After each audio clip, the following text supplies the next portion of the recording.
Di tengah maraknya tayangan hiburan yang semakin haus sensasi, suara lantang datang dari psikolog Lita Gading yang menyoroti peran media, khususnya podcast dan acara TV dalam membentuk pola pikir masyarakat. Ia menyampaikan keprihatinan mendalam terhadap fenomena selebritas yang justru diundang dan dipuja meski memiliki rekam jejak buruk, seperti pelakor, perselingkuhan, bahkan kehamilan di luar nikah. Lita Gading menyayangkan bagaimana orang-orang yang bangga dengan perbuatannya justru diangkat menjadi sorotan utama demi rating dan cuan. Ia menyebut bahwa acara seperti milik Richard Lee, Melanie Ricardo, hingga program Pagi-Pagi Ambyar kerap mempromosikan individu dengan catatan moral yang buruk.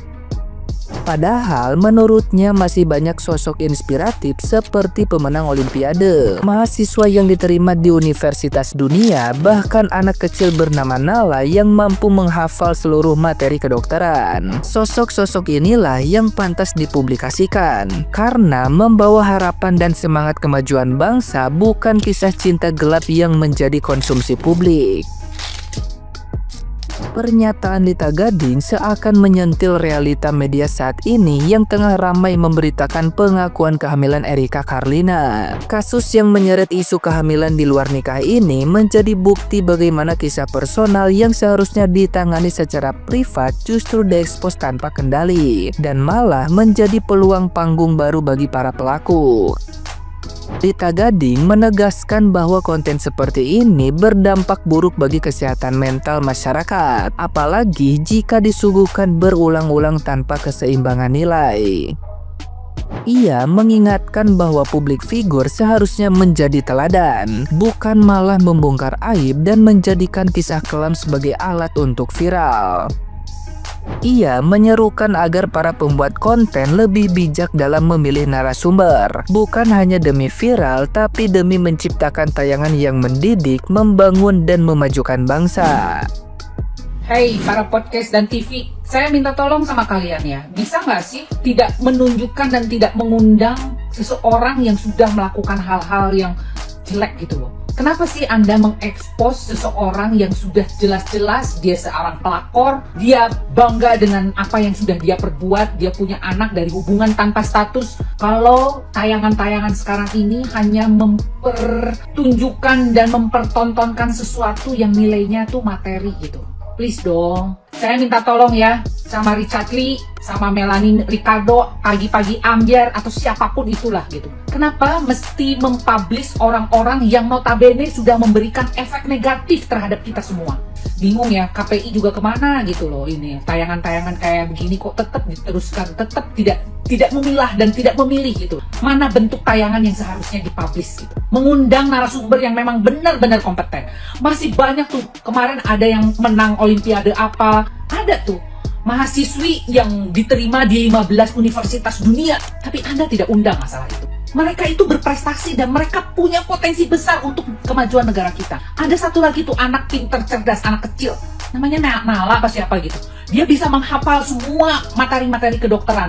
Dia bisa menghafal juga tentang obat-obatan dan sebagainya. Itu keren, tau nggak? Jangan cuma Anda mengekspos dari sisi gosip aja yang tidak bermanfaat. Yang mengandung sensasi baru Anda blow up. Tolonglah, jangan seperti itu. Minta tolong saya sekali lagi kepada podcast-podcast besar yang dibawahi oleh orang-orang yang cukup terkenal. Tolong sedikit memilih narasumber Anda. Jangan hanya melihat ukuran materi dan viralnya konten Anda, yang ujung-ujungnya memang cuan. Tolong ya, saya minta tolong sekali lagi, ini untuk kesehatan mental loh. Tidak baik mempublish sesuatu yang memang tidak perlu dan tidak patut dicontoh dan didengarkan. Membongkar aib, mengambil hak orang lain, jadi pelakor, dia bangga menceritakan semua aibnya dia gitu. Tolonglah, please ya, saya minta tolong sekali lagi. Ini untuk kemajuan bangsa kita, please. Tolonglah, saya pun juga berkoar-koar untuk kesehatan mental dan mengkritik segala sesuatu hal yang memang tidak patut untuk kita publish. Oke? Sama-sama kita cari duit, tapi nggak begitu caranya menghalalkan semua cara. Oke? Salam, Lita Gading. Nah, gimana nih menurut netizen yang terhormat? Silakan berkomentar ya. Erika Carlina terharu dapat banyak dukungan, tapi Lita Gading justru beri kritik pedas. Itu yang dukung Mbak Erika sehat apa enggak sih sebenarnya? Seolah-olah Erika itu jadi korban anjing. Kalau misalkan Erika sama si Panda, baru tuh dukung, simpati boleh. Ini posisinya suka sama suka loh. Gue sampai dihujat anjing gara-gara PT yang sebelumnya tuh. Maksud gue tuh bukan mau ikut campur, bukan mau ikut tenar atau apa. Ya lucu aja gitu loh. Ya upil nih anjing, upil nih. Kocak anjing. Woman for woman, woman support woman, tai. Kalau dia terus sampai hamil, wajar ngedukung, wajar ngebela. Ini suka sama suka anjing, suka sama suka, ngewe suka sama suka. Giliran hamil, se-Indonesia rame di podcast nangis. Lucu emang. Maksudnya kalian nih yang ngebela Erika tuh, emang dia kenapa? Itu posisi gue juga bukan ngebela si Panda ya, tapi itu si Panda mau tanggung jawab loh. Erikanya yang nggak mau. Bukan apa ya? Gue bukan ngebela si Panda, bukan gak suka sama Erika, bukan. Maksudnya gue lucu sama kalian nih yang terlalu fanatik anjing.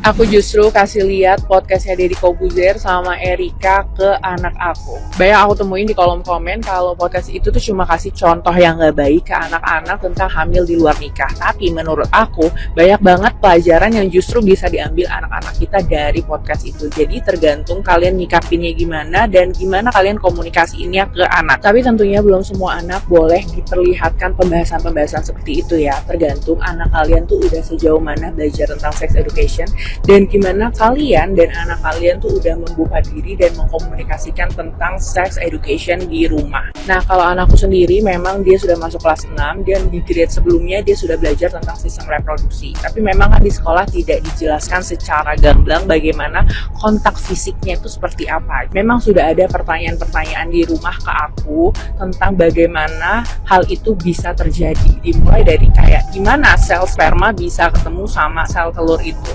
Ya aku jelasin ya kalau bahwa ada alat kelamin pria yang masuk di alat kelamin wanita. Sebenarnya saat itu dia juga belum kepikiran gimana.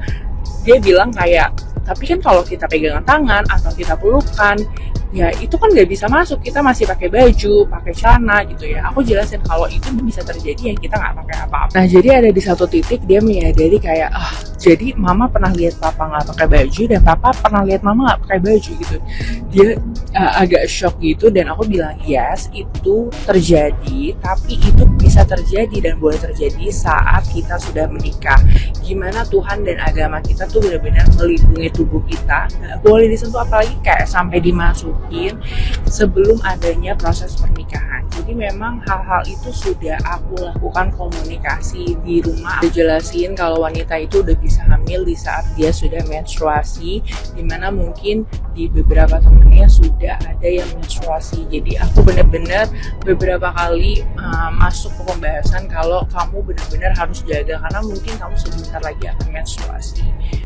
Sebelum ada podcast ini sebenarnya aku juga udah komunikasikan ke anakku apa sih yang bisa terjadi sama dia kalau dia nggak bisa jaga. Jadi menurutku podcastnya ini tuh sangat benar-benar relate dengan apa yang ingin aku sampaikan ke dia. Dari video itu sih aku lihat dia bisa belajar kalau memang penyesalan itu selalu terjadinya belakangan. Di awal pasti kepikirannya itu cuma happy-happy aja. Dan pacar atau pasangan yang memang terlihat baik di awal-awal saat menjalin hubungan itu bisa jadi orang yang paling jahat kalau hal ini bisa terjadi. Dia juga belajar kalau hal ini terjadi, pihak yang paling dirugikan itu adalah pihak perempuannya. Dan masa depan, karir dari seperempuan ini memang bisa akan terancam. Erika juga jelasin gimana reaksi orang tuanya yang walaupun terlihat senyum dan support dia banget, tapi dia tahu orang tuanya itu kecewa. Dan Erika tuh nyesel banget juga bikin orang tuanya kecewa. Jadi menurut aku bukan karena kita respect sama orang yang hamil di luar nikah, no, tapi video itu justru kasih pelajaran yang sangat berharga buat anak-anak kita ke depannya. Aduh Mas Panda, nanti giliran udah viral baru klarifikasi sana sini. Nanti kerjaannya udah terusik, penghasilannya terganggu baru klarifikasi. Ini mah klarifikasinya bukan karena merasa bersalah atau karena tanggung jawabnya terhadap bayi Mbak E itu. Ini mah karena takut penghasilannya hilang. Karena mulai nih dari satu persatu mulai semuanya close, ditutup, diblok, ya. Ini jadiin pelajaran ya teman-teman ya, khususnya laki-laki. Jangan pernah menyakiti perempuan, karena perempuan kalau diam lu masih aman, tapi kalau mulutnya rasa sakit hatinya dikeluarin, di situ lu baru tahu namanya neraka. Kita juga tidak boleh sama sekali membenarkan dan menormalisasi apa yang terjadi dengan Mbak R. Tetapi sesama perempuan kita harus saling mendukung, karena seenggaknya dia itu punya keberanian untuk mengungkapkan rasa sakit hatinya, ketakutannya, rasa intimidasi yang dia dapat, itu seenggaknya dia berani mengeluarkan. Karena banyak perempuan-perempuan di luar sana selama ini itu betul-betul terintimidasi sampai tidak bisa mengeluarkan rasa sakitnya, sampai mereka tuh gila sendiri, sampai mereka tuh harus mencari cara gimana caranya supaya mereka tuh bisa hidup lebih tenang dengan tidak mengeluarkan apa yang mereka rasakan. Sekali lagi, apapun itu yang terjadi sama Mbak R, kita tidak boleh menormalisasi, kita tidak boleh memandang itu adalah hal benar, tetapi yang patut kita apresiasi adalah keberaniannya untuk speak up. I love you Mbak R. Dan sekarang waktunya Mas Panda gesek-gesek ini itu untuk klarifikasi sana sini, karena kan udah di cancel nih. Nah mantep banget nih orang Indonesia. Nah gini maksud gue nih, kalau misalnya ada yang betul-betul bad attitude, kita cancel guys, cancel. Kalau pemain sinetron, pemain film, jangan dinonton filmnya. Kalau pemain musik ya atau penyanyi, jangan nonton konsernya, jangan dinonton lagunya, kayak gitu. Nah kalau misalnya tukang gesek-gesek ya jangan datang ke tempat gesek-geseknya. Maksudnya cukup. Tapi tenang aja Mas Panda ya, tinggal buka aja open contact gitu sama tuh TV-TV, karena pasti TV-TV bakal berebut tuh nyari kamu buat klarifikasi ya kan kan lumayan duitnya ya kan kayak gitu TV-TV. Kalau ada yang viral walaupun nggak berfaedah, walaupun nggak punya manfaat untuk masyarakat, yang penting viral, diundang say, kan dapat duit walaupun untuk sementara. Tapi karena adanya klarifikasi Mas Panda ini, gue jadi mikir, ya Allah ya, bener-bener the power of filter itu betul-betul bisa membutakan mata para hawa. Padahal aslinya anjir sama aja kayak cowok-cowok biasa gitu ya kan, yang di tongkrongan, di pos ronda gitu. Dan gue juga jadi berpikir sekarang, kalau memang cinta itu buta sayang, bisa-bisanya spek kayak Mbak R ini bisa kecantol lah. Ya udah, namanya juga cinta ya kan, kadang nggak ada logika kata Agnes.